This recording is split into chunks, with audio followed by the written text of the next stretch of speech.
دوسرا سوال ہے کہ جسم میں ہر وقت سستی رہتی ہے.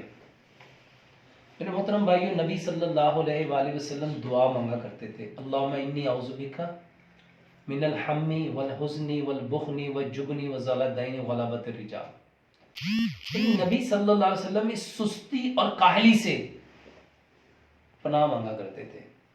یہ جو سستی ہے یہ ایک شیطانی عمل ہے جو ہمیں ہمارے کاموں سے روکنے کے لیے شیطان ہمارے اوپر مسلط کرتا ہے. تو ہمیں نبی صلی اللہ علیہ وآلہ وسلم کے طریقے کے مطابق صبح بھی اور شام کے جو اذکار ہیں تو اس میں اللہم انی اعوذ بک من الکسل وسوء الکبر، اس کے اوپر ہمیں اہتمام کرنا چاہیے کہ ہمیں یہ دعا مانگنی چاہیے کہ اللہ مجھے سست ہونے سے اور کاہل ہونے سے اللہ میں تیری پناہ مانگتا ہوں. اور دوسرے نمبر پہ سستی کیوں ہوتی ہے میرے محترم بھائیو؟ جب ہمارے اندر انرجی کی کمی ہوتی ہے، طاقت کی کمی ہوتی ہے، اور جب شیطان دیکھتا ہے کہ اس میں اندر انرجی کی کمی ہو رہی ہے تو وہ ہمیں سستی کی طرف، کاہلی کی طرف لے جانا شروع کر دیتا ہے. تو سستی کے لیے سب سے بہترین دوائی دعائیں ہیں، اور جو وہ دعائیں پڑھنی ہے جو نبی صلی اللہ علیہ وآلہ وسلم پڑھا کرتے تھے، اللہم انی اعوذ بک من الکسل وسوء الکبر،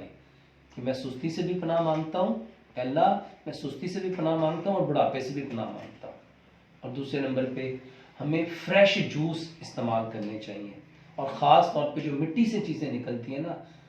جو پھل نکلتے ہیں اس کے فریش جوس، جیسے آج کل گاجر کا جوس ہے، جیسے آج کل سیب کا جوس ہے، جیسے آج کل انار کا جوس ہے،